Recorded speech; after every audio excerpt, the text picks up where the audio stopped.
Welcome to the Brothers Geek Out podcast. Today I get to chat to the visionary director and writer Frank E. Flowers, back with his explosive new action thriller called The Bluff, starring Priyanka Chopra Jonas and Carl Urban.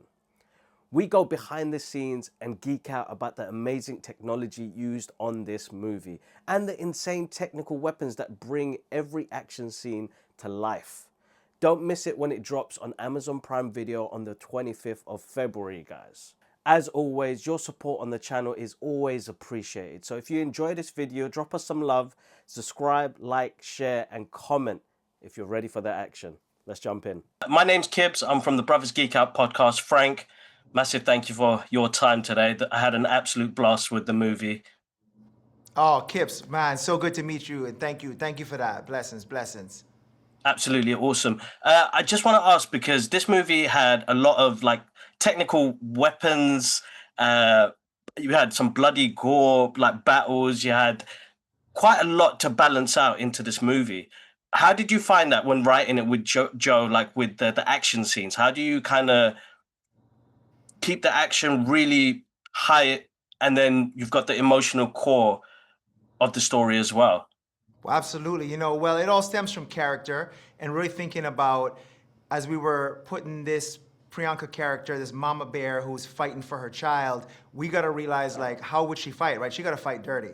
She got to use whatever weapons are around. It can't just be this woman magically, jumping around and kicking a bunch of guys twice her size. We're like, this is a fight for survival. It's a fight for emotion. What she has over them is that she has something to lose and they don't. So that's where you get that kind of hardcore, visceral bits. But when you think about the weaponry, I geek out on weapons all the time. And so there was two things. There was one, we're at a time where guns were changing. So you're going from black powder to revolvers, right? And so it was kind of fun to be able to play in that sandbox and all the kooky things that people were coming up with, like a 20-shot Le Faché revolver like Connor has, right? And then there was the cultural stuff. We wanted to be culturally authentic and also take that culturally authentic stuff from my island and beat people to death with it. So we're we got the machete, we got the conch shell, we got the thatch rope. And so it was all about blending the raw, the emotional, and the visceral and authentic. That's amazing, because there was a couple of weapons that came up and I was like, look at these pistols. They look absolutely amazing. You must have really, when it came to when they were putting the weapons together, during that design process, what was that like when you were looking at all of this come up in front of you ready to go on the screen? What was that like?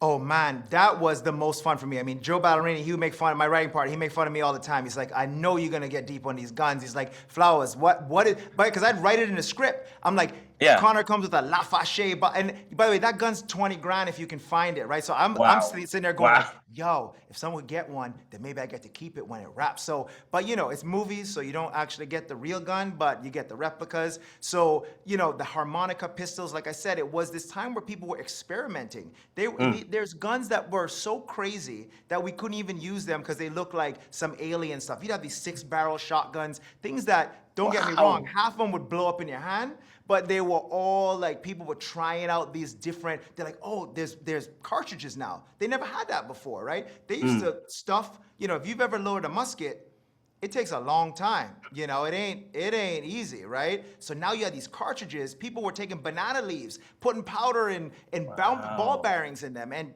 crazy things. That's amazing. That's absolutely amazing, because you've mixed historic pieces of our past into this as well, where even with the visuals, dude, some of the stuff that you did with the visuals was insane. I can only imagine some of the storyboards that you popped up together to put this together. As an artist myself, when I'm doing a storyboard in comics, you're working out the whole scenery, even the color tones. What was that like for you as well, seeing that come together? Oh, brother, man, we had Agbo, the Russos, that whole team, right? And some of the best in the business when it comes to action. So I had a wonderful team to support me. Darren Diringer, who's a legend, did the hand-drawn storyboards. I would sit with him. I'd go to Darren. Darren has done work for the Russos for a very long time, and he's worked on other incredible films. Look him up. He's just the man, Darren D.